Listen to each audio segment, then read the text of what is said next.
ئافرەتێک گوتی مامۆستا لە خەومدا مردووەکەم دەستی لێدام گوتی ئەرێ دەبێ نەمرم. زۆر خەڵک پرسیار دەکا مامۆستا لە خەومدا مردووەکەم دەستی لێدام یاخود هاتەوە ماڵەوە سەردانی کردم یاخود هەیە دەڵێ باوەشی پێدا کردم یاخود ئەگەر مردووەکەت لەگەڵ خۆتدا بدبا بەتایبەت بۆ شوێنێکی نادیار ئایا مانا و لێکدانەوەی ئەو خەوە چییە و چۆنە؟ ئەگەر لە خەوتدا مردووەکەت سەردانی کردیت هاتەوە ماڵەوە یاخود دەستی لێدایت یاخود باوەشی پێدا کردیت ئەو خەوە 5 مانای هەیە بابە کورتی ئەو 5 مانایەت پێ بڵێم. یەکەمیان ئەو خەوە ئەو مردوەیە کە ئاوا بەو شێوازەیە دێتە خەونت دەیەوێ مژدەیەکت پێ بڵێ یاخود دەیەوێ پەیامێکت پێ ڕابگەیەنێت بەپێی ئەو قسە و باسەی کە ئەو مردووە بەو شێوازە دێتە خەوت پێت دەڵێت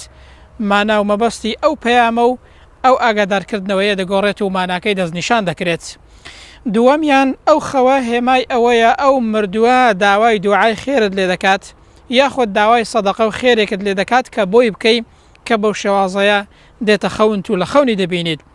سەیەمیان ئەو خەوە هێمای ئەوەیە دەیەوێ ئەو مردووە لە شتێک ئاگادارت کاتەوە حەزەرێکت پێ بدا بڵێ فلان شتە مەکە یاخود واز لە فلان شتێ بێنە یاخود فلان شتە کە دەیکەی کارێکی خراپە یاخود پێت بڵێ ئاگادارت کاتەوە لە سەرنجامی کارێک واتە پەیامێکی گرنگت پێ دەڵێت بەپێی ئەو ناوەڕۆکەی کە لە پەیامەکەدا پێت دەڵێت مانا و مەبەستی لێکدانەوەی خەوەکە دەگۆڕێ بەڵام گرنگ ئەوەیە دەیەوێ پەیامێکت پێ بڵێ و لە شتێک ئاگادارت کاتەوە. چوارەمیان ئەو خەوە هێمای ئەوەیە ئەو کەسەی کە ئاوا مردووەکەی لە خەودا دەبینێت کە باوەشی لێ دەدات یاخود دێتەوە ماڵەوە یاخود دەستی لێ دەدا یاخود دێ لە ماڵەوە لە لای دادەنیشێت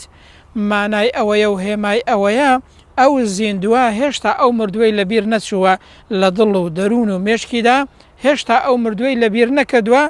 زۆر لە خەیاڵ و بیری ئەو مردووەدا دەژێت واتە ئەو کەسەی خۆش دەوێت کە مردووە بۆیە ئەو مردووەش بۆ شەوازەیە دێتە خەوی ئەو زیندووەیە.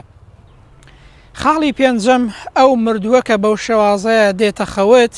هێمای ئەوەیە دەیەوێ شوێن و مەکانی خۆتت پێ بڵێت کە ئایا شوێن و مەکانەکەی خۆشە یاخود ناخۆشە واتە وەختێک مردووەکە دێتە خەونت باوەشت پێدا دەکات دەست لێ دەدات لە ماڵەوە سەردانت دەکات دێتەوە ماڵەوە هێمای ئەوەیە یەکێک لەو 5 مانایە ئەوەیە کە ئەو مردووە دەیەوێت لە شوێن و مەکانی خۆی ئاگادارت کاتەوە. جا ئەگەر مردووەکەت بینی جلوبەرگێکی جوانی لەبەردا بوو ڕەنگی جوان و خۆش بوو زەردەخەنەی دەکرد نیشانەی ئەوەیە ئینشاءالله خوای پەروەردگار لێی خۆش بووە و لە لای خوای گەورە شوێن و مەکانی زۆر باشە. ئەگەر کەسێک لە خەویدا وای زانی کە مردووەکەی باوەشی پێدا دەکات ئەو خەوە یەکێک لە ماناکانی تەمەندرێژی و تەمەند پڕخێر و بەرەکەت بوونە بە ئیزنی خوای پەروەردگار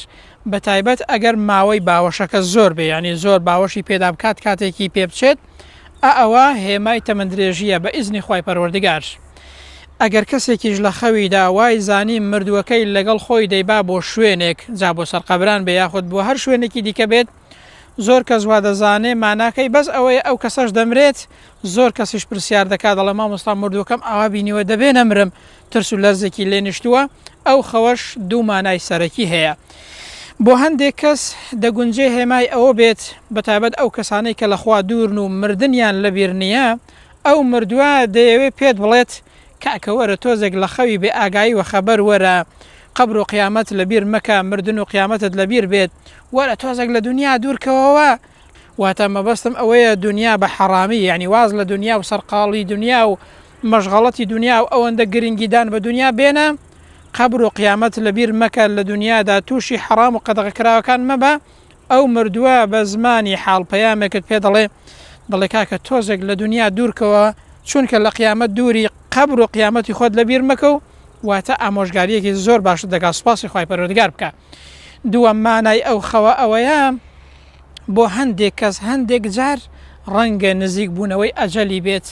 بەڵام بۆیە ناڵم بترسی بۆیە دەڵێم لە خۆت وەریابی چونکە بەخوا ئەو خەوەش نەبینی هەر دەمری دڵنیا بەلەوەی کەواتە ئەو خەوە ببینی و نەبینی هەر ئەوەیە ئاگادارکردنەوەیە کە لە خۆت وەریابە ڕۆژێک دێ سەرنجامی هەر هەومان ئەو ناو قەبرەیە لە خۆت وەریابە بەر لەوەی کە بمری و بچیەوە خزمەتی خوای پەروەردگار قبر و قیامەتت لەبیر مەکە لە دنیادا لە حەقیقەتی مردن و قبر و قیامەت بێ ئاگامە بە و لە شەریعەتی خوای پەروەردگار بێ ئاگامە بە. هیوام ساغ و سەلامەتی هەموو لایەکتانە هەر خەونی خۆش ببینن هەر خەونێکتان بینی بزانن یان ئاگادارکردنەوەیەکە یاخود ئەوەیە دڵخۆشیەکە و پەیامێکە ئەو مردووە پێت دەڵێت بۆ ئەوەی کە تێبگەی حقیقەتی دنیا چۆنە یاخود جاری وا هەیە ئەو مردووە داوایەکی لێت هەیە